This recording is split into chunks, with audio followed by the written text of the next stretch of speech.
Well, welcome to. Beginning of a joke. Yeah, hold on. I'm gonna do the Tyler intro. Welcome to Whiskey Tango. Yeah, welcome to a different podcast. Welcome to episode. 2 bears in one cave. What is it? What episode are we on now? I don't know, 16, 18. I think this is 19. 19, I lost count after we got famous. We 19? Brett? Episode 19. We're 19. Welcome to episode 19 of Strong and Petty Podcast, part of Whiskey Tango Productions in the Whiskey Tango Studio in beautiful St. Vital, Manitoba. St. Vital, Winnipeg, Manitoba, with your co-hosts, David Beakley, Devin Penner, and Tyler Sigurdsson. And to be alive if you can't do that.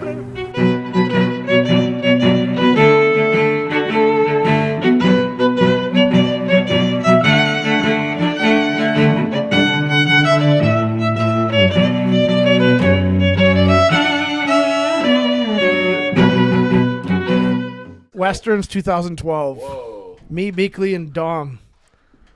Wow, Devin, unrecognizable in this photo. Holy smokes! That was before age got me.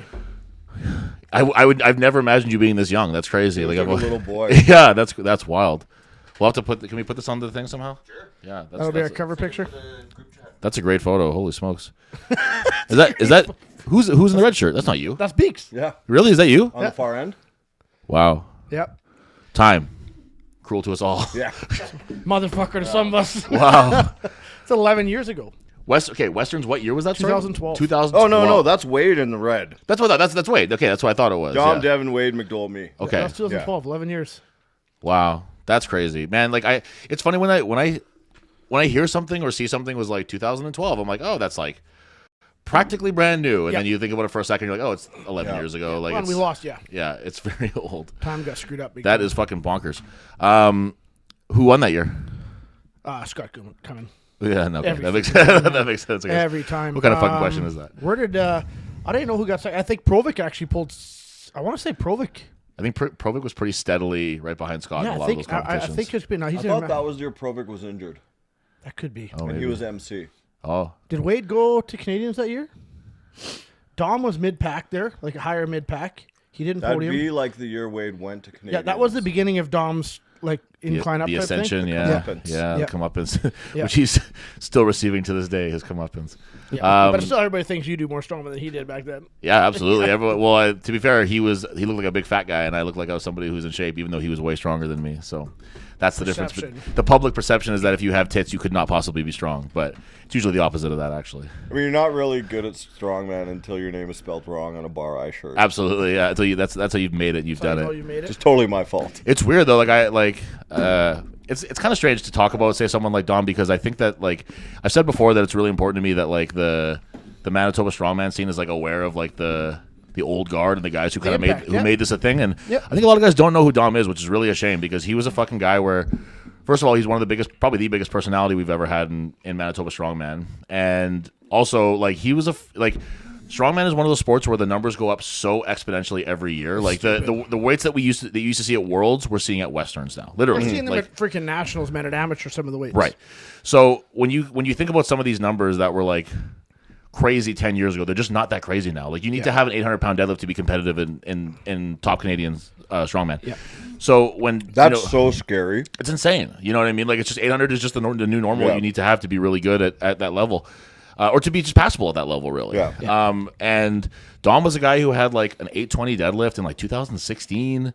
Yeah. You know, he had like a almost 400-pound axle press that he hit and stuff. Like he had really, really big numbers that would still hold up today, which really says like if he was doing it right now, it makes you wonder like really now that he has like now that the internet is a much more like other guys from other provinces, you can see what they're doing more. Mm-hmm. So he could see like a Westerwinski, or he could see a Joey Lavalley or Kelly Branton or whoever, and be like, well, if they're fucking pushing these weights, I got to push it too. And it makes you wonder like how hard he could have really gone. Do it. And he would. He's just like, if he just decided that he had to do something, he would do it. And he's one of those guys that like for the new guys in strongman who don't know about him, he's a guy who. You never will, because there's no proof that he ever did it. Yeah, exactly. Yeah, no social media. No one will ever know. But he was a little taller than me. He was like at his heaviest, I think he was like 350. Yeah. He was just a monster. He went to CSM a bunch of times. I think 2 or 3 was the number, I think. And he got mid-pack. He got 6 out of 12 one year. He did your typical He went twice, right? What Wade did, Twice what maybe, Dom did, and what you're going to wrong. do. Yeah. Is like eat shit, Yeah. get a little bit better, Yeah. improve a little bit, and it's just that slow climb. Because he went and he did CSM. And he was always a guy too, even when he competed on a more regular level too. Like he would never necessarily he wouldn't necessarily crush competitions. He would get second a bunch of times. He would get first here and there on events, but he would get a lot of seconds and thirds, and all of a sudden that would just shake out to a really good performance where he would win. Yeah. Because he was consistent. Right. Yeah. Like he won War of the West, and I can't remember. I mean, I have to believe he won at least a couple of the events, but like he gets second or third in a lot of them, and then he just stays in that top position and just manages to pull it out and win. Yeah. And that's kind of, I mean, not to compare myself to a guy like him, because me and him are very, very different competitors, but that's kind of what I tend to do too. Is I don't win, like even at the Westerns that I podiumed at, like I didn't win any events, but I tied for a couple firsts. I got second a few times, and that ends up just shaking out to a good position. You know. One night after working Bar Italia, so you close, you kick everyone out, you wait till 3 and get all of Orville's friends out. Yeah. We decided, like, we were just kind of like amped up, and we went to the old McDowell's gym. So it's 3:15 in the morning, and we start doing rack pulls set to my height. So like 5'11" and 6'3", 6'4". 6'4", yeah. So it's a way deeper pull for him. He double overhanded 805.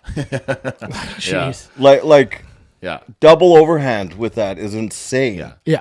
And I think I've seen him do 2-finger 615.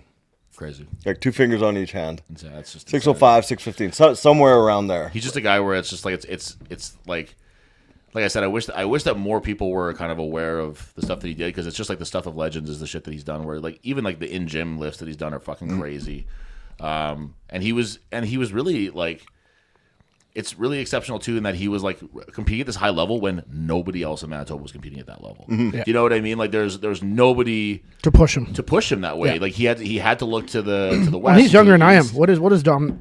He's 33, 34 right now? 25 I don't now. think he's older than or younger than you. Yeah, he's younger than I am. How old are you? 35. Oh, Probably 36 in a couple he months. might be 34 or 35. I think. Yeah, I think he's a year younger than I am. Not a super old guy or anything. Like, No. and that's the thing, is that I firmly believe that if he was like, fuck it, I'm going to come back and give this another shot, I really think that he could very quickly be. He could put in a handful of years. Like he's just he's just a huge dude. He's built like right now. I don't think he was that run down in terms of injuries or beat No, I up don't when he think so. left the sport. He just was over it, and he's like 270 right now, which for him is small, but he's still a huge guy. And it's just, and there's those things you can't take away, like with like the double overhand thing. Whenever I see him and I shake his hand, or whatever, give each other a high five when I'm out, his hand just fucking like envelops mine. You know what I mean? Yep. Like he's just if he wanted to at any point he could jump right back in, I'm sure.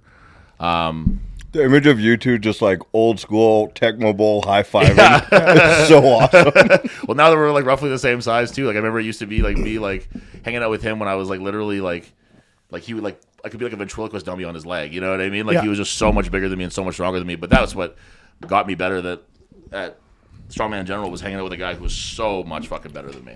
And I've said before that like I would hit like a deadlift PR, and he'd be like. And I get psyched for half a second, and then he'd be like, "Great!" and then throw on 2 more plates on each side, and then start repping that out. You know what I mean? It's like, okay, well, so nothing to be excited about, I guess. Yeah, yeah. Today was a shit day. Yeah. This is great. So that's the Dom report. That's Yeah. Well, there's even we're talking about the old guys. Even like a lot of the young guys don't know who Brent Ham is. Right. And Brent Or Ham Rob is Komet. or Rob Komet. Yeah. Like, even I don't know that one. Who's that a reference Rob to? You don't know Rob Komet? No. and he pushed a car from Gimli to Winnipeg for a fundraiser. Really? Is that for real? Yeah. Winnipeg to Gimli, Gimli to Winnipeg. Which one was it? So, let's say either way. Yeah. I mean, it's whatever. Yeah. He pushed it. He pushed a car the whole way by himself. That's a real thing, really? Yeah. Wow. That's He pretty cool. actually still trains out of a small gym in St. Anne. Total character. Strongman competitor? Yep. Yeah. Yeah. Oh, I don't know why his He'd name was always compete in a Strongman. kill. He would be like the I think ultimate- he's painted his face like Yeah, I was Ultimate gonna- yeah, Warrior. he's like the ultimate warrior of them. Yeah. He was. He did a bunch of great feats of strength for charity. And Yeah. Wow. he was like the original leg press champion. Oh, yeah. Not like champion, right. but like Yeah. all the stories about him were how much he leg pressed. Yeah. Oh, yeah. And all us like free weight, powerlifting, strongman guys like what who the gives fuck, a right? shit. Yeah. And then you meet the guy in shows and he's extremely nice. And then Yeah. you hear about all this charitable work. Oh, that's and so cool. But he's a guy who doesn't lift and just screams at top as long as the event like just gets the crowd into it. He was something fun to compete Wow. with. Yeah. I competed with him once, right at the end of his career. Yeah. I did Winkler with him. Yeah, that's one what I year. did. Yeah, Yeah. yeah. Let me ask you guys this, because you guys are even more like me and Devin are only a couple years apart. Even me and you were only a few years apart. But you guys were just around in strength sports earlier than me, especially in Manitoba. You were jumping off turnbuckles. Exactly. Yeah, I was doing that. And I took those years off when Dom was dominating. You were gone somewhere else. Yeah, I was. Yeah. Well, let's go.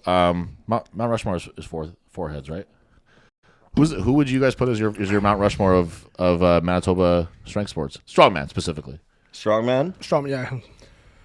That's a good question.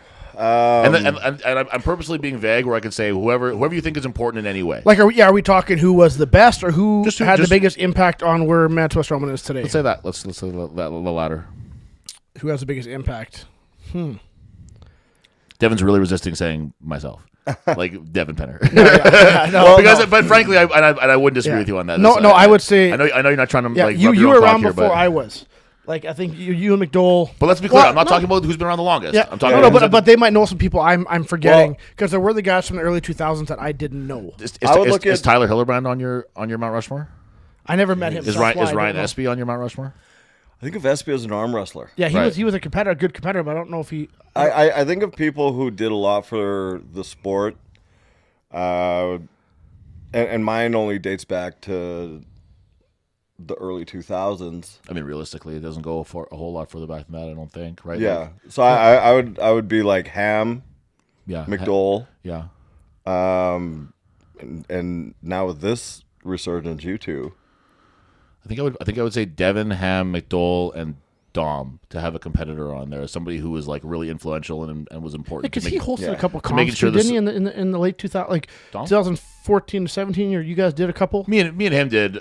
We helped with the Brickhouse one, and we did our own novice one in Iron Image, but that was very very minimal. Oh shit, I forgot about that. Yeah. That's what I'm saying. I wasn't there for those, but I seen pictures of them the other day. Yeah, I don't know where I came across a picture today, but I seen it came across a picture the other day. It's already been several years since that one, and but I would say Dom, because he was somebody who like when there was really nobody like repping Manitoba in that way. Yeah. He was. What about the dude there from? I mean, he's passed away now, but the dude from Latvia that made all the equipment there with Helmet from Pulse. The Trans Canada guy? Yeah, Trans Canada. He put on a lot of shows and Gim and all that. But that was before my time.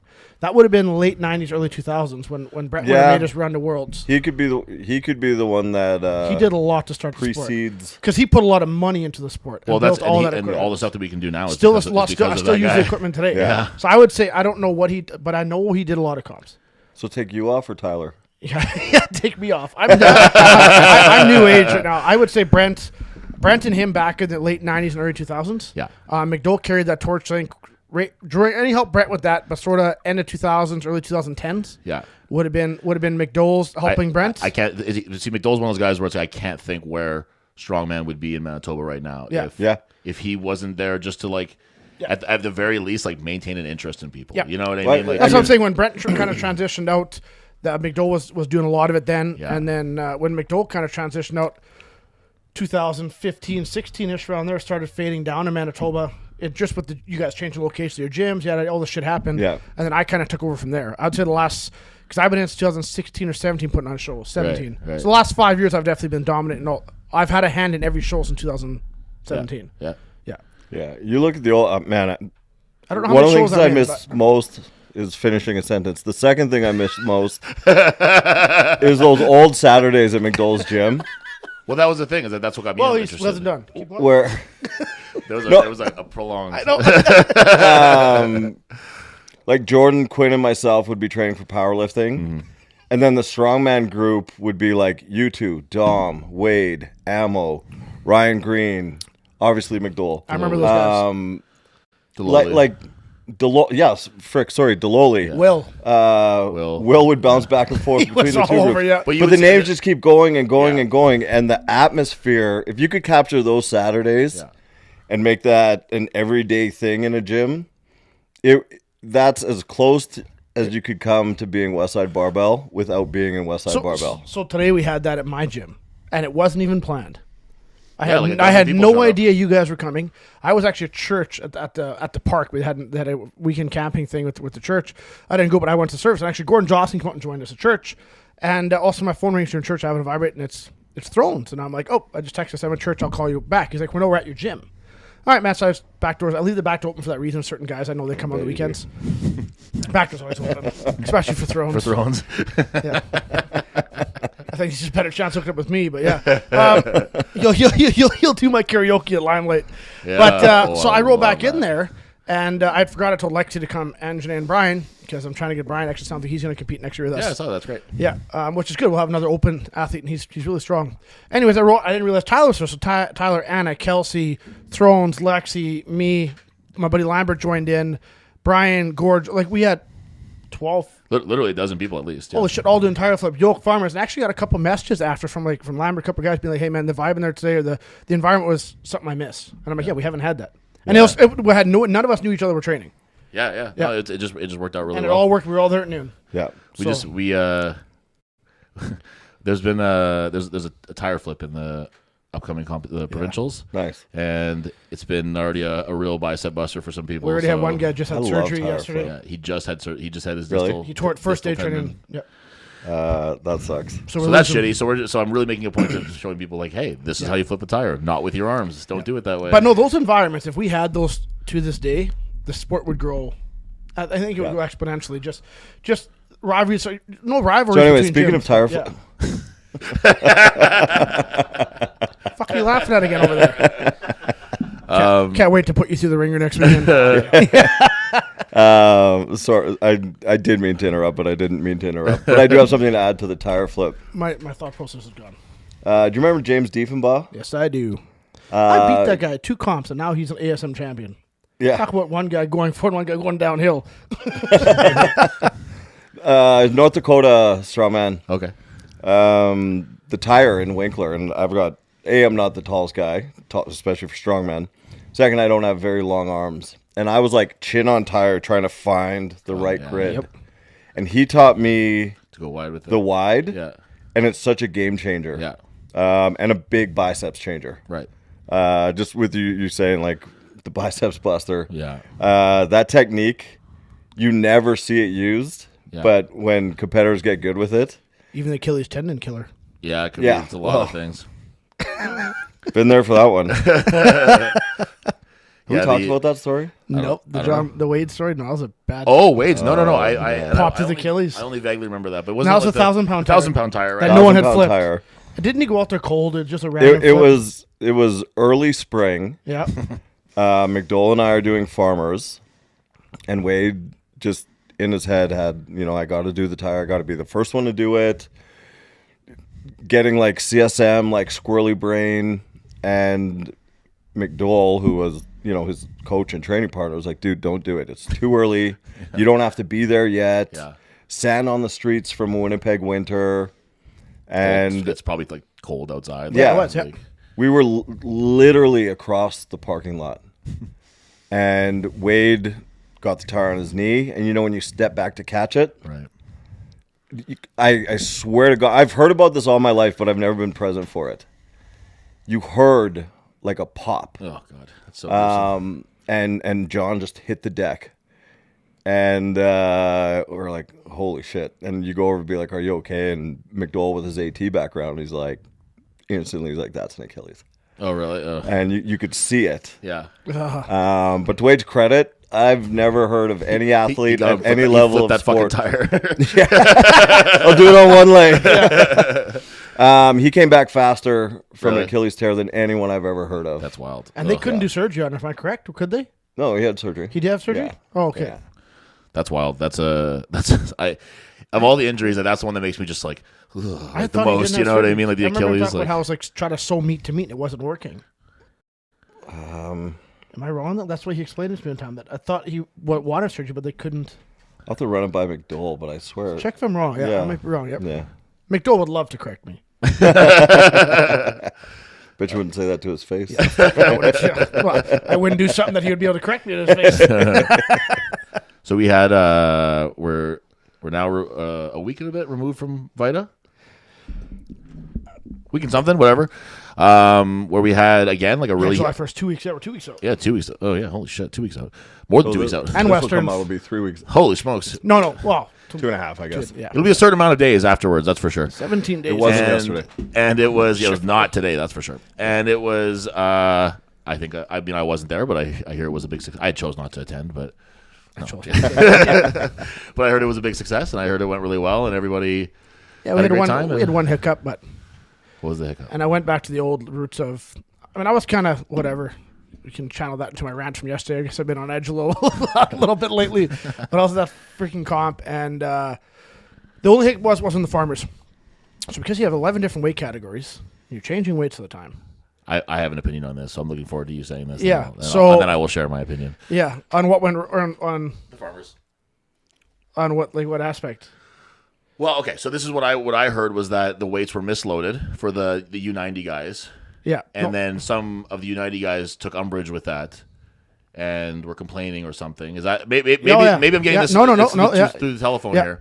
Yeah. So what I want to stress. I'll explain how it got to the misload though. Okay, so but the thing is that a misload is a misload is a misload. It fucking happens. Like it happened to fucking who's that guy that they put the wrong amount of red plates on that gigantic bench press. I forget what his name 800 is. pounds, Julius Maddox. Thank you. So these things happen on every. I've had weights misloaded. I've had my bar height wrong for my squat. Right. Yeah. Things happen. There's a lot going on during a show. So what I want to stress to these fucking weight class guys, because I've already made it clear that I already got this much fucking. No, I'm just kidding. But it's listen. The reason that you do these weight classes is it shouldn't be at least to do lighter weights. The reason that you do weight classes is to do the same weights as everybody else in your weight class. Yeah. So if everybody in your weight class is doing an accidentally misloaded farmer's carry, which, if I'm not mistaken, was 20 pounds per hand heavier. Yeah, 10 pounds. 10 to 20 pounds. Let's Let's say it's even on the high end if it's 20 pounds. As long as everyone does that 20 pounds, you have nothing to fucking complain about. Yep. Because everybody is doing it. Yep. The point of a weight class is not to do easier work. It's to compete with people who are the same body weight as you. Yeah. So realistically, even if I said to you, for God knows why I would do this, but if I said everybody from U80 to open is doing the same weights, but you'll still be divided into your weight classes, that's fair. Because as long as you're competing with somebody in your same weight class, it's even. It's an even playing ground. Yeah. So I don't... So what had happened there is we had loaded the weights correct. I've got good people. Brian Janae just had the weights correct. And for some reason, Josh had came up. And he's like, these weights are wrong. And I was ready. I was over by the booth. I was over by Danielle because I was the first guy who I was something with score. I wasn't there because they already had the weights loaded. I trust my loaders. They have all the numbers down. They know their shit. But Janae panicked. Oh, shit, we screwed up. And so she added weight, and away they went.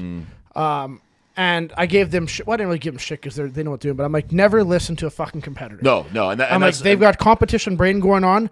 They don't know the weights. And if they do, but they often slip. Like, we have these weights dialed in for a reason. Right. We have them all written down for a reason. There's a certain reason they are that way. So they changed them. The first two guys went. Deloli comes up and he's like, those weights are wrong. And Deloli's good at catching that. And I'm like, fuck, and I'm starting to panic because I don't like screwing up.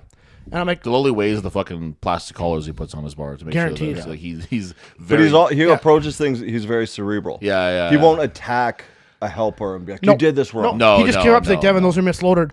And then people started freaking out. We had the guys from Brannick because they're freaking out. All these weights are wrong, and now it's going to fuck us up, and yada, yada. And I'm kind of, and now because I screwed up, or my loader screwed up, but like I said before the podcast, if my loader screw up, I take it as I screw up because they're my people, and I take ownership for my people.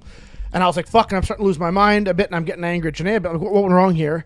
And it's like, well, Josh said to change them, and I'm like, wait a second, did the last two U90 guys do this weight? Yeah.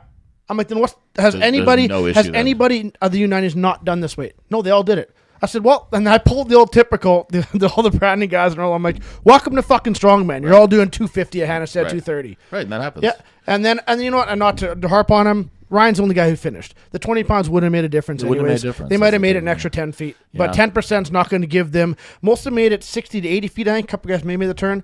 10% is not going to give them another 80 feet. No, not. So it is what it is. Does it suck? Yes, I don't like making mistakes, and I get it when you're training and you're. But it's just like to call that even a mistake is so grandiose, where it's just like, oh, sorry that I made you. That's one of the biggest mistakes I made at a comp. Yeah, like so you have to lift heavier and heavier weights. So I said to just this past or today they just finished was North America's Strongest Man in Warwick. Fucking Canadian guys showed up. Yeah, they sure fucking did. And so I was talking to Sean about it. The first stone they had to do was to a 6-foot platform. I seen that. It was on his shoulder. A 250 stone to a 6-foot platform. So then I asked him, I was like, what does that stone weigh? And he was like, it's supposed to be 250, but with JF you never really know. It could be 230. It could be 275. Like it could be just absolutely anything. Yeah. And they said that they have like a 410 stone that is kind of generally accepted that it's like 420 to 450, and it's just like it's happening at all levels. Yeah. You know what I mean? So you need to be adaptable, and you need to be able to look at this and be like, well, it's not what I was preparing for necessarily, but luckily for me, I'm very strong, so I can take care of this. You know what I mean? I seen that picture of him, and it was beside his head. He had to put on his shoulder and then give it a pop to get it up onto the thing. And Sean's only like an inch shorter than me. You know what I mean? Yeah. Like I had a field stone. I zeroed on field stones because the first one was at eye level, and we just finished a log press medley. Oh yeah. And shoulders are gassed. My shoulders are gassed, and it was just so high. Right. And for the life of me, I'm just like, my shoulders are dead, and it's so heavy. Mm-hmm. I think it was only like a 180 field stone, but you're just absolutely cashed. But those, being a short strongman, there's certain events that are just like, this isn't for you. It's not for you, and that's a 6-foot platform's insane. 6-foot platform is a very Quebec thing, to be honest with you. That's my goodness. So one of the highlights, nasty Quebec thing. One of the highlights of Vita Comp was, I want to say it was Martin possibly competing, another short guy. Martin. Oh, I love that guy. Would have been one of the two, anyways. And he's trying to get the power stairs up, and he's just not tall enough, even to get. And Jesse Morrison of all guys, and I like that guy, but he yells out, and I understand what he meant when he said it. But he's like, just get tall. and I literally turn around, and I understood what he meant, like posture up. But Martin's like, it just like grows. Like, he's like, and I literally thought of that. I turned around to him like, and I just look at the crowd, like the whole. And I'm in front of the crowd, but I'm like, who the fuck just said that? That's hilarious. And Jesse just like, and I'm like, get tall. Like, dude's 5'7". What do you get tall? But I understood what he meant, so I laughed my ass off. That was a highlight. That's really funny. And that was what we kept yelling that to competitors the rest of the show. Yeah, just get tall, man. That's a good like nothing cue. Yeah, like that people like to give. You know what I mean? That's really good. Oh, that was amazing. I don't know if you've met Martin Beeks, but he's a guy that he would just rock your world if he was at Midtown. He's the man. Is he doing Deadlift for Dreams? I gotta look up on if he signed up. Yeah. You'll love him. He's the most chipper, friendliest guy. Jolly. I'd call him jolly. I'd put him in the jolly category. He's like Eastern European or something. I make a point of not asking because I'm just curious. Like I like just to kind of the mystery to it. But he's a very thick accent, and he's just the nicest possible guy. Like he volunteers at every show, he competes at everything. Nice. He volunteers at all the MPA meets, volunteers at all of our Strong Manitoba stuff. If he's not competing, he's there helping. Yeah, he's the man. I've probably crossed paths with him. You would have seen him. You would have seen him. He was at Morris, I think. You would look at him and be like, this guy definitely worked on my computer. Yeah. Yeah, he's awesome, and he's a great guy. We love. He just joined my gym recently. We're very happy to have him. Yeah. He's a great dude. I like him. Martin's a sweetheart. Martin is a sweetheart. He's cute. There's not enough sweethearts. There's not enough sweethearts in Strongman anymore. No. Not like there used to be. All the so I was the sweethearts that were at McDowell's and a lot of sweethearts. Yeah. So the Vita Comp went good. I was on edge a bit. It was a long warm day. Yeah, that was a hot one. I'm usually not the guy who gets a little on edge in public. I don't think. Last couple weeks have been edgy for me. For all who heard my rant yesterday, you're an edgy guy. I'd say I would apologize, but so but yeah, but Vita went good. We had great, a good show. Great attendance, great crowd. They want us back in next year. Yeah, we ended up having a very strong sign up for it too, where it was kind of like towards the last few days, I was like, oh, it's going to be a little bit less, and all of a sudden we had like 10 people sign up, and we ended up having almost as many as we had in Tolstoy, which is awesome. We've averaged over 30 competitors at every show this year. I'll put a little teaser. Incredible. That's nuts. I'll put a little teaser out there right now that I can't really speak too much on right now, but next year Vita might be a much bigger show. Yes, it might be a much bigger show with a lot more implications to it. So keep your eyes and ears open for that. We're looking at big things for next year on a couple different things. A lot of different things. It's gonna be actually some guys reached out to me from Roblin up there. They want to know if they get some spots together. They want us to come do a show. We've been talking to people in Thompson. Oh yeah, yeah. So we're gonna there's been chats about something up there for Nickel Days. So we're gonna when is Nickel Days? Every day in Thompson. It's in the winter, I think. So no, that's perfect. There's a couple people. There's three strong men and a strong woman. Sorry, 2 strong men and a strong woman from out west, various places they all were born in Thompson. I didn't know. Yeah, so they're well, I don't want to get too much into the details of it because it's still so much up in the air. But there's like next season for how much we've really shaken things up this year with all the different events that we've had and different places that we've gone to and stuff like that. Next year could look like 100% different, which is kind of crazy. You know I would like to see 3 to 4 regional qualifiers next year, but we need them earlier because I can't. Like I've got now 3 comps the next 4 weekends. Yeah, and in that span as well is my anniversary and whatnot. And it's like the wife's like Yeah, so it is what it is. I'd like to do a February one, maybe. That's what I'm saying. We need, and I dedicate. I told people last time I will put on a winter comp outdoors this year. Yeah. It's gonna happen. Yeah, I would do that. I think that'd be really cool. Yeah. And I think it's a different helmet we haven't seen. Yeah. It's cool. We can do some sort of sled poles. You can do some different events you would not see. Yep. And, we've had a few people hit us up from different towns and stuff that we could have put on more shows this summer from other fairs. We just couldn't fit them in. Yep, and there's a bunch of places that want to your season's so short for warm weather. Yeah. Every community has its fair. We get 12 weekends. Realistically, I think that's what we have. Yeah.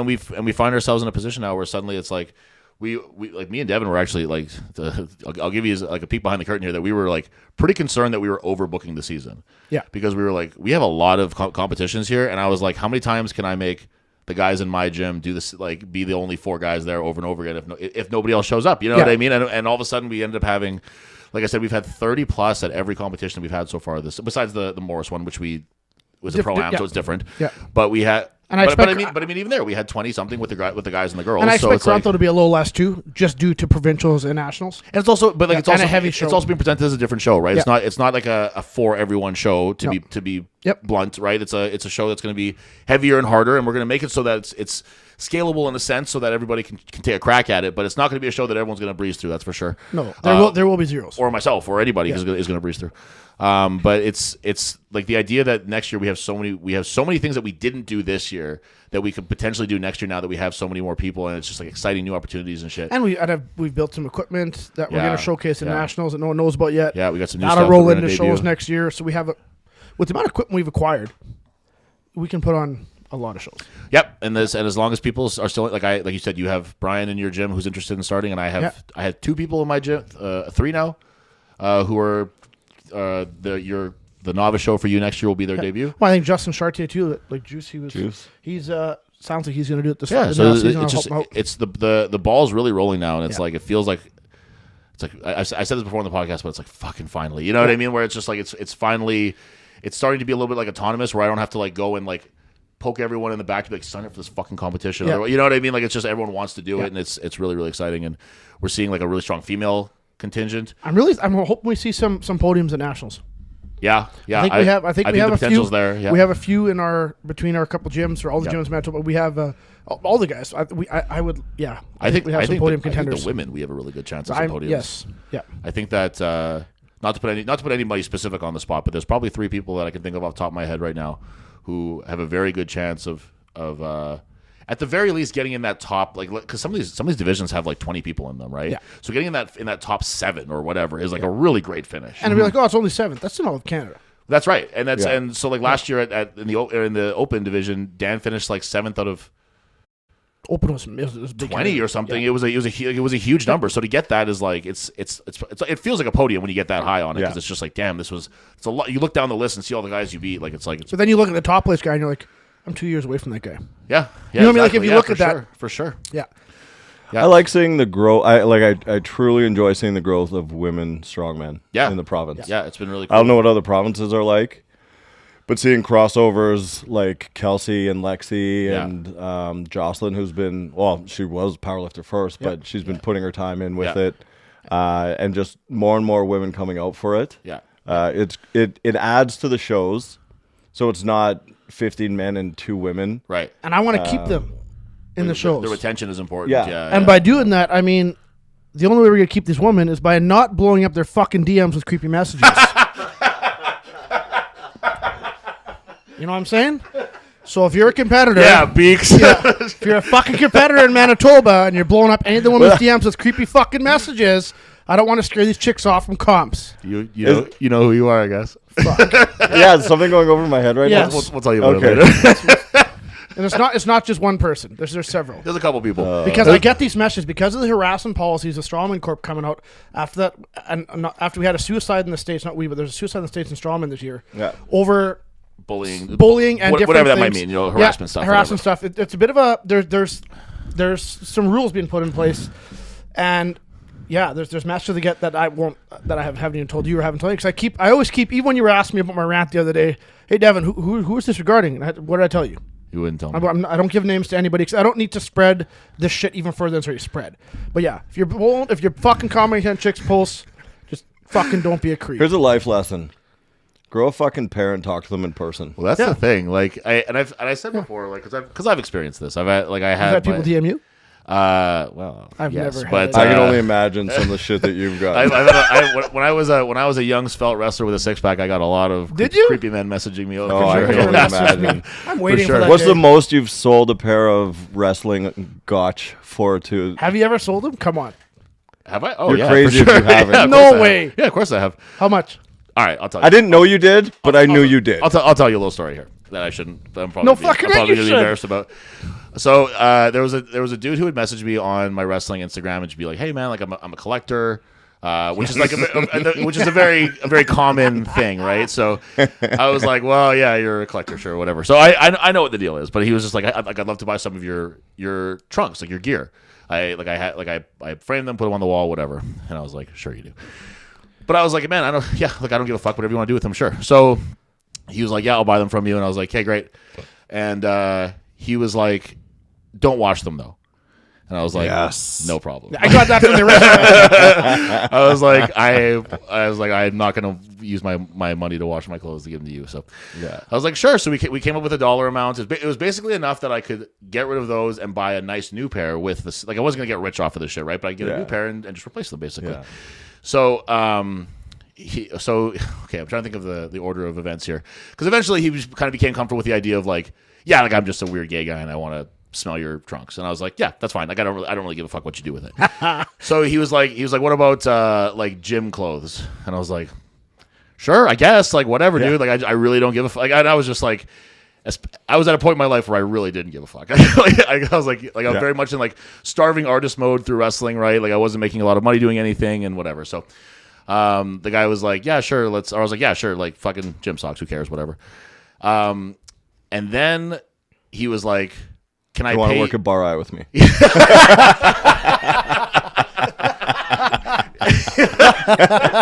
like, I own a gym and I need you. Oh shit! So he was okay. So this is where it gets a little graphic, and my mom listens to this. So I'm sorry, Mom, but this is what happened. This is just the retelling of the story.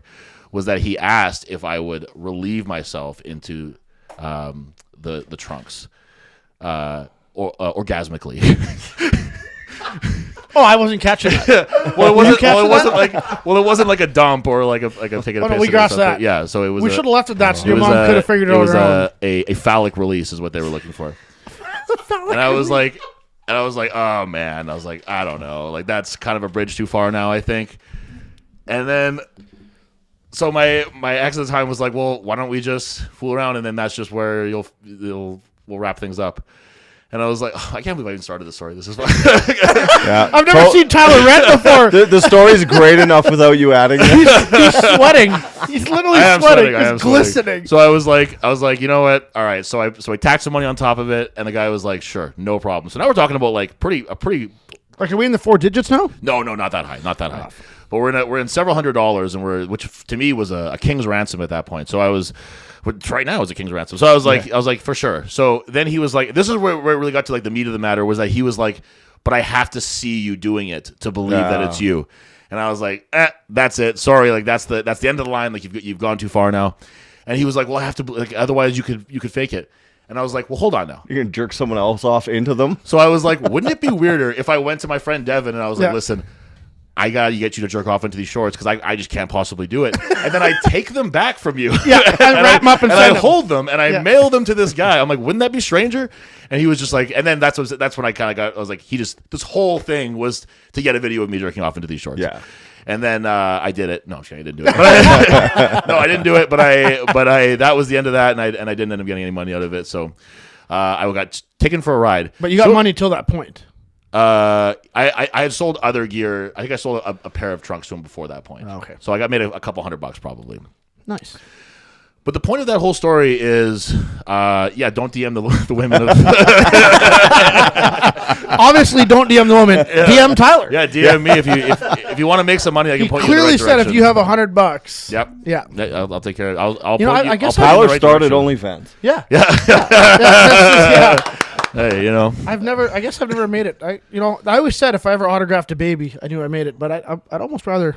Yeah. I felt. Janae's had numerous. I think over the years of competing, she had people trying to buy her. Well, there's nothing. Oh. There's nothing more Yeah. fetishized than like the big fucking muscle mommy, Yes. right? Especially Yeah. right now. Yeah. I think that's a relatively new term. That term probably didn't even exist when. And Janae I am was trying to get her to on compete top. so bad in strong women, and she will not do She doesn't it. want to do it. No.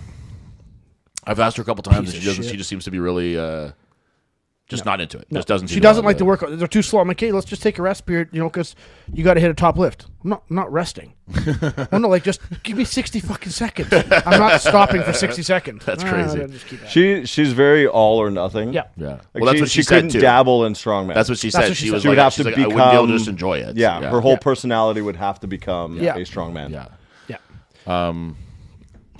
I also went to Westerns last week. Boy, how do we follow this? Yeah, I was just like, so Vita's over. I was like, yeah, I guess I'll Tyler sold his trunks. I guess I'll talk about Westerns now. Yeah. It sucked. Didn't go the way I wanted it to. It was a 2-day competition. Someone told me where you finished, and I didn't. I thought it was just like into he a pair of trunks. Yeah. I was in second Well, I after think the these first black day. mats are up when he comes over.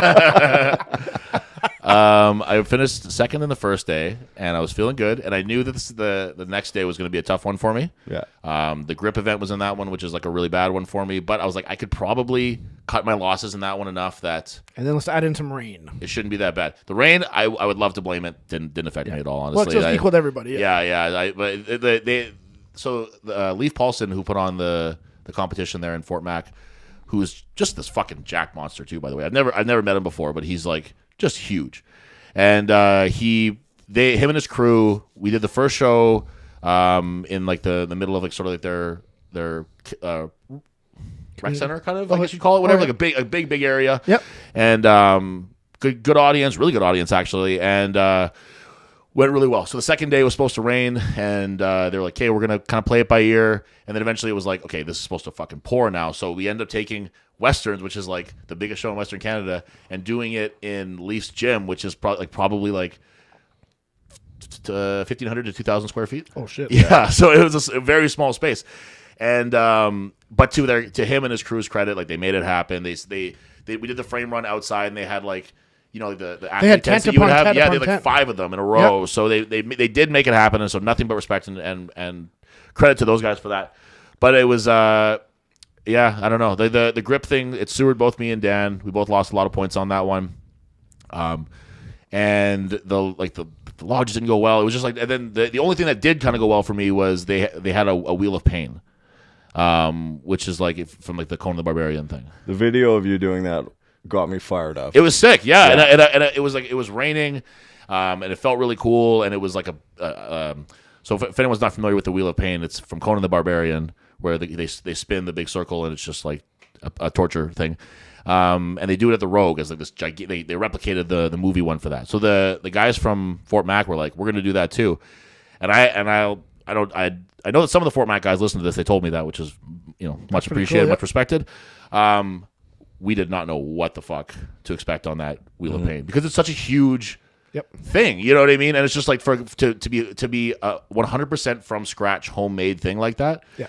Everyone's like, this could be really, really easy. It could be impossibly difficult. It could break. It could be like and that was one of the questions in the rule meeting, was like, what if it breaks? Like that was because that was on everyone's mind. You know what I mean? What if 3 guys go and then it breaks? Yeah. You know what I mean? So once we all got our hands on it, though, I think that we were all like, oh shit, like this is really, really fucking cool. So it was a giant piece of like, I don't know what size it would call it, but like this big lumber that was attached to a pivot point with a big piece of concrete, and there was a tractor tire they filled with rocks. So it was there was no momentum to be built with it, really, or very little at least. And the moment that you started to get that lactic acid build, you slowed down, it was just like, it stopped. Some guys couldn't move it at all. The next guy, it's like there was a certain. I was watching a live feed of it. It's like a certain break point that nobody could pass. And as soon as you pass that point, his guys just went. There was a few guys that Yeah, we made it a few steps, and it was one of those things too. It was just like a truck pull, where if you panicked and started trying to do too much and moving your feet too much, or guys were trying to they would push off 2 feet and then they would try to take a step and that wasn't working. So now they're pushing off a split stance or even 1 foot sometimes, and it's like that's not going to fucking work, dude. And I think the three of us got a full rotation. I think Jeffers, me, and Sean, or maybe Tristan too. I got third in it, so I don't remember what it was, but it was that was really an event for me where it's just like retard mode, like brain off and just fucking push this thing. You know what I mean? Like that's what, because I have a motor when it comes to that kind of stuff. And I wish that it would have been just 3 more events like that, and then I would have had a much better finish. But ended up in 5th, which was not where I wanted to be. But when I'm behind Jeffers, Colton Sloan, Tristan Hoth, Sean Hayes, like anybody who knows the Canadian scene knows that these are guys who were like Sean Hayes competed at North America's Strongest Man today. Jeffers and like all those guys are going to be like I fucking hate to say this, but I think that Jeffers could potentially be like a CSM podium guy at some point. Do you know what I mean? Like, and I think so. And the other 2 guys that are going too, like, I nothing but respect for both Tristan and Colton too. Like, they're both monsters, and they're going to be monsters. Well, Colton's just on the. He's a young dude too. He's been You know what I steadily mean? climbing lately. Yeah, like and he's doing a bunch for the sport too. Yeah, and Tristan's so new. Yeah. These guys have just so much like growth and potential. Like the West in general has so much growth and potential that it's like it's not. I'm not happy with my own performance, but I'm not embarrassed to finish behind those guys. Because we don't hear about the East. Don't hear much. You don't hear about the East, so I don't know what's going on in the East. Monsters. Yeah, like Monsters. they've always been monsters, but it's nice to see the West finally competing. Well, and that's besides Scott and Brad, right? And that's and so when we had that Farm Strong show, 3 Quebec guys came out and 4 Western guys beat them. Yeah, and so you know what I mean. So that doesn't happen. It doesn't happen very often. So the West is really on a come up right now that it hasn't been in a long time. Where there was always one guy, maybe 2 guys. Yeah, Scott and Bus and Dom. Whoever it might be, like it's like Wade or whoever it might be. There's always a guy, but there was never like besides Scott, no one podiums in the West. Right. There was never like 5 guys where it's like any one of these 5 guys could be a podium finisher. Yeah. And it'd be like a credible podium. Well, now with JF, they'd be happy to send. With JF not competing in CSM, there's a high chance that one of those West guys podiuming. Sure. Yeah. Sure. And especially it's there's so much more variability to it now, like so much more like chaoticness to it, because it's like, so these guys, some of them competed in North America's Strongest Man today. The Shaw is like what, next week, 2 weeks? Yeah. So like a bunch of them are doing that. There's CSM. There's the Magnus show, which I think some of those guys are doing. Yep. If I don't know, but I would think. There's the CSM, which is at the end of August. There's like so much that these guys are doing that it's like no one's showing up to CSM at 100%. No. So it could be just whoever can just scrape out the best performance and like the best that they can do that day.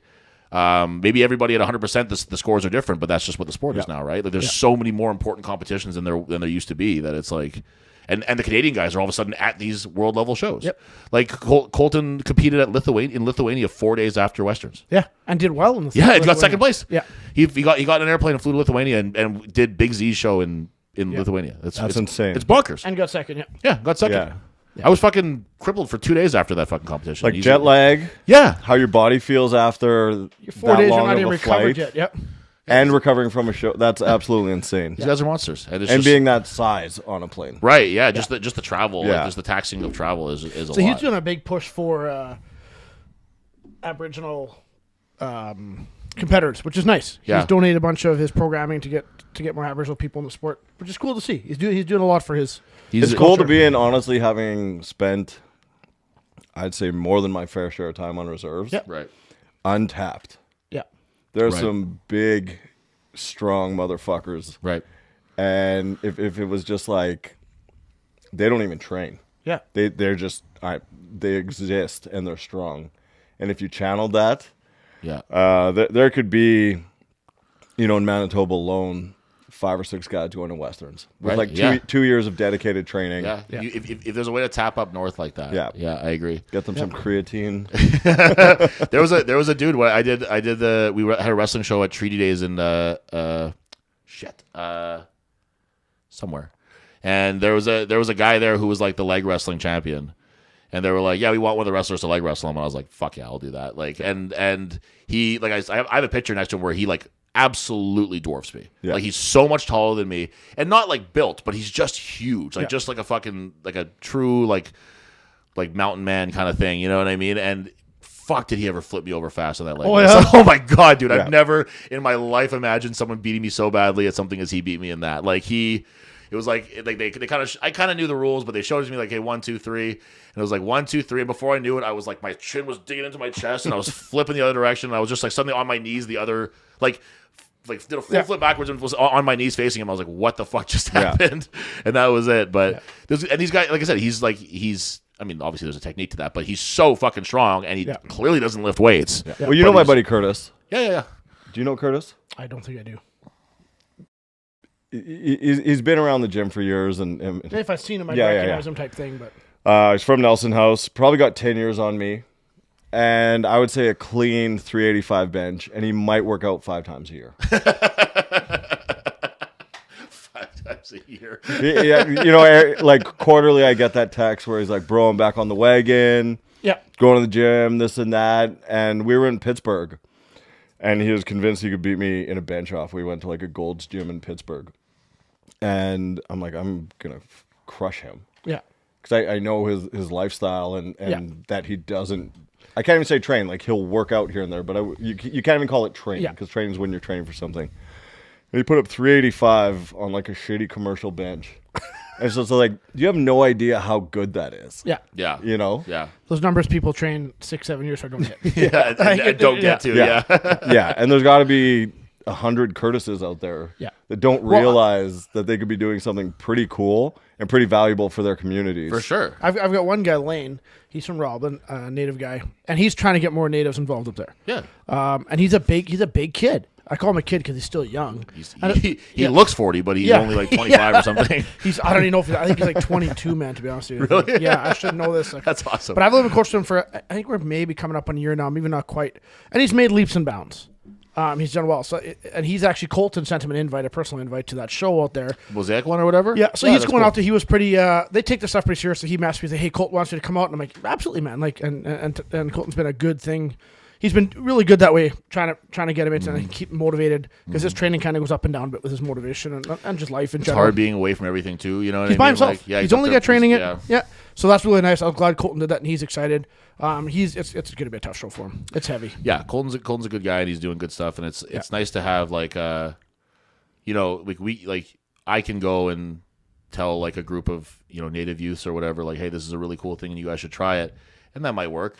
But if somebody who they can like identify with and they can see as like themselves, like they can see themselves in this person, it's going to do a hell of a lot more. And especially because Colton's like a good speaker and he's a smart guy too. So, and it seems like if I'm correct, he's got his own business. They're going to Homes thing or something. I think it's a family business. I think it's the whole Sloan family's in on that one. I think, but he does. Social media can always skew things, but he seems to be successful. He's got a good head on his shoulders. He's a been smart through guy. a lot of trials and tribulations in his life. Yep. He's overcome things we never hoped to have to. So to do that in the last. And he overcame those things in the last 2 years. Some of those things I don't ever hope to go through, and he's still out there promoting, which is awesome. He did the Farm Strong show, and that was one of the most fun shows that I've done. It was it was awesome. So, shout out Colton Sloan. Yeah. Why don't we wrap with one question? Well, we also got to touch on just so they don't 105 kilogram Canada Strongman. Oh yeah. We had Pat from my gym for sure. He went out there. Let's save the questions then. Yeah, let's save the question. He went out there and got 4th place. Nice. Now, there was a gap for the top 3 and 4th. There was a bit of a gap. But to go to his first 105 Canadians after training since, Pat hasn't even been doing it a year yet. No, that's why he just about a year. But with his schedule too, Oh, he has to take these long blocks off. Yeah. That realistically, like dedicated training has not been a year. No, even because his job doesn't allow it. Like leading in Canadians, he trained 2 or 3 weeks before the show finally is back in because he just finished seeding and all his. Yeah. And when he's in the field, it's just him and his dad, and he has a big farm, and there's no hiring guys. It's just go, and he's in the farm he's in the field 18 hours a day. He's like, I can't. He could train, but he only sleep 4. You see his Instagram stories, and you're like, "Do you sleep in the tractor?" It looks that way, honestly. Yeah. Like so he did phenomenal, but he realized he came back and he's like, "There's levels." Like the conditioning is like he was after an event and he was outright dying in the corner, not breathing. Right. And he's like, Mays would finish the event, breathe heavy for 2 minutes, and ready for the next one. He's like, "How does he do that?" Right. Yeah, and he just realized there's levels he needs to get to. Right. But he's also holding about 20 pounds more than he's ever held. And there was you could look at the points. Right yeah, now. he's thick right now, and still leaner than all of us. From the waist up, the guy is thick. If you looked at like the point spread, it was like really significant between so Sam and Isaac were really close. Yeah. And I think that Liam was like He wasn't in, far in the off. same world, but not super close. And then Pat was fourth, right? Yeah, there was Yeah, I want to say there was fourth- like a 10 or 15 point Yeah, gap. it was pretty significant. And then even there's two there, and then to get even lower than that, there was even more. Yeah. And it was the same deal at Westerns too, where there was there was 2 or 3 guys who'd be lumped together, There's and then there'd be a packs. pretty big drop to the next one, and pretty Yeah. big drop to the next one. Yeah. But it's nice to see, like I said, I've said this before, but like Manitoba guys just first of all showing up and just doing these competitions. Shout out Daniel Mondor who did it too, right? Yeah, So he's apologies, and yeah. and I know that he probably didn't have the showing that he wanted on that one, but hey, he went out there and he did. He didn't it. get last. He didn't get last. Nope. That's for sure. And it's when you're talking about Canada's, what they're labeling it as Canada's strongest man U105.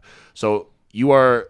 Not only did you beat the guys that you beat in that competition, you beat every other 105 that didn't qualify for that show because they're not strong enough. Yeah. Do you know what I mean? I think that's an important thing for guys to take note of too. Is that when you like, I don't encourage guys to like revel in losses or be like, or to like find a way to be like, well, I didn't really lose but also at the same time, take pride in yourself for a moment to be like, hey, I got to a place that other people don't get to. Other guys have never competed at. Right. Like- So if you, yeah, exactly. So that's and the same thing with, not to make it about myself. When I went to CSM, it was the same thing where I was like, however I do here, I beat all the guys who didn't get here. Yeah. And so for a guy like Mondor or Pat or anybody who went there, it's like you beat all the guys who weren't strong enough to be at that show.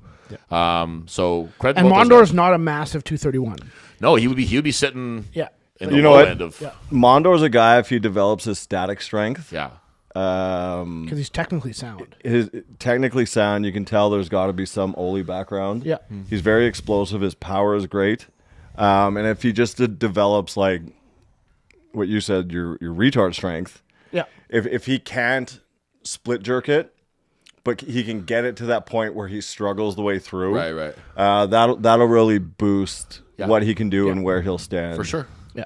Yeah, it's exciting to see guys from Manitoba who are even if they're like I use the same term all the time, but even if you're showing up and getting your head kicked in, you were there. And you got to compete against Isaac Mays, who's a world champion. Yeah. You competed against Sam Risling, who's a former open CSM competitor who's now coming down to 105s to compete against those guys. You know what I mean? Like Liam is like fucking the guy who got third. He's the guy who owns Zone. He's Zone. Yeah. He's new. Is he newer to the sport? Yes, he did Westerns last year, and that was like his first time. Maybe it's like his first competition. I don't remember, but okay. he's got like an 800 something deadlift. Like, he's like super fucking strong. He's a 105 guy. You know what I mean? Like he's super fucking strong. So to be like behind those guys, there's like no shame. The top in that three are guys who whatsoever. hang in the open class and made For it sure. CSM. Yeah, for and sure. won Worlds. For sure. And then Pat places a couple points behind him. Yeah. So it's a very exciting time to be a At Manitoba 5'5". athlete. Yeah, yeah. It was It's really a shame that he had to be like third on the podium because it was like really or, sorry, fourth even off the podium. He was very low compared to those guys. It would have been nice if they could have put him in first, and then he would be the same height as Isaac Mays sitting standing on the ground. We are about him a lot. He loves it. Any other points of business before we? No, put I think the ball that, in the zone? that sums up all the comps we had recently. Deadlift for Dreams is still plugging away. We'll talk more about some future stuff in the next Yeah. episode Yeah. here. Deadlift for Dreams kind of stalled on fundraising But a bit. We need some yeah, more. you know what? We're right at that 13,000 point. We're gonna start sending out more coaching tips, but we've got 63 people signed up, and it's time for all of those 63 present parties included to start sending out that link and start talking to people and start generating the money. We set a pretty lofty goal this year, and then Devin, Curtis, and I secretly bumped it by 10 grand. And there has been a year that we haven't hit the goal yet. Yeah. And even with it as big as it is this year, I can't see why we don't hit it if everyone. Do you know how close we are right now? Nowhere's near. No, Give me a we'd be percent. 30. We'd be 27,000 away. Okay. Yeah, we're about 33, 35% there. Okay. So big goals, lofty goals. Yeah. Yeah, 12 weeks out. And then- Today, here's- we're literally a month out today. Here's something or that we don't- 2 that months out. We don't talk about Holy a shit. ton 8 in weeks this. out, you're saying. 8 weeks out, yeah. Holy shit. We don't mention this a ton in this is if you're not competing and if you're not fundraising, look for somebody who is and donate some money. Yeah. I feel like we haven't really touched on that too much. No, but we like haven't just actually. just drop $20 into somebody's Even 5 or 10. Like, yeah, honestly, it all. yeah. If Um, people whatever- always think I need to give $100.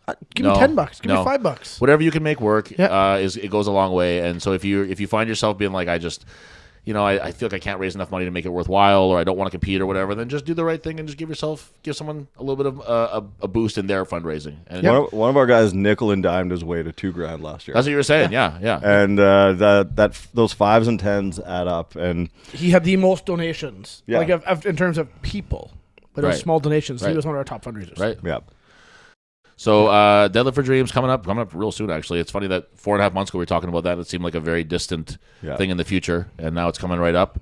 We're going to talk a little bit more about it next week, but I don't think we have anything that's really pressing in terms of strongman shows we have to discuss right now. At least nothing coming up this weekend. That's for No, sure. provincials. Provincials is coming. Yeah, so let's say that Provincials, SCC Provincials being held at Brickhouse Gym in Winnipeg. One of the very few times of the year you can compete in Winnipeg. Actually, yeah. You know what I that's mean? true. So if you're besides nationals, it is the only time this year you'll compete in Winnipeg. Yeah, if your family hates you and won't travel to Tolstoy or Grunthal or Vida, anywhere right, else yeah. or Vida, and you want them to come watch you, hey, this is a great opportunity to do it. They're going to be taking good care of the athletes. We know there's going to be some food there for everybody. I think the spectators too. I think they let the spectators in on that after a while. So if there's leftovers, I Yeah. think they So everybody's going to get. And they do little giveaways and stuff. Always. Yeah, It's yeah. good that way. It'll be a fun time. So come out there and Support local strength sports. absolutely, and it's going to be. It's going to be a big deal to see. Well, I mean, it's going to be the only deal to see who goes to nationals from Manitoba. So I'm very excited to see who's going to be repping us going into our the one that we're holding. It's important. It's a big deal. So I want to make sure we have the strongest team possible, because now it's getting to the point where it's looking, to me, it's less of an individualistic sport and more of, hey, this is Team Manitoba. I want to see who's the first to turn pro. Yeah, there you go. Yep. I'm very excited. At these nationals. Yeah, I want to see. Very excited to see that. Yeah. Follow at Strong and Petty. Yep. Follow at Manitoba Strongman, which we've had a ton of information on there lately because we got more shit coming up. We're gonna start a newsletter out of there too. That'll be starting. Right. That's something that I wanted to bring up. We're gonna. So we've been noticing things like. Let's use the tire as an example, the tire flip. So we've been seeing guys doing tire flip. We've seen guys hurting themselves, unfortunately. Rest up, Dan Sersky. Feel better, man. I hope the surgery was good to you. Seeing that hair. Yeah. He's always a nice guy to have. He's a great guy. Yeah. Yeah. So I have nothing but the best for him. But let's avoid those kind of injuries. Let's avoid the bicep injuries. So anyway, we saw things like that. So we're The over-attacking of the stone. the over-attacking of the stones. Just things that are just general things that maybe. Beginners and novices and intermediates just aren't aware of when it comes to competing and training. Yep. And now that we're getting to this point now where there's guys who are training in Brandon, there's guys who are training in Roblin, there's guys who are training in Selkirk, there's guys all over the place who don't necessarily have like an eyes-on coach helping them with stuff. We really want to be able to help out and offer whatever information that we can to help people. So I got a list of I think like 30 or 40 people who want to be on, who want to get this information. So it's free. If anybody wants it, please email. Let's say me and Devin, but message any of us or the Strong and Petty podcast account or anything, Manitoba Strongman, and we'll throw you on the list. And we're just going to use it as a means of just getting information out to people who are maybe new to competing or have done it for a couple of years and are just missing certain things and things that can help you and give you an edge. Because Strongman is all about taking advantages. We love edging. That's right. We love taking advantage. A good round of edging, taking advantage of things, especially of our female competitors' DMs. Yeah. So we'll. I can't wait to hear the story. Well, yeah. Well, there's some gooders. We'll leave it at that so we can tell Beeks this funny story. And from all of us here at Strong and Petty, keep your dirty little DMs to yourself.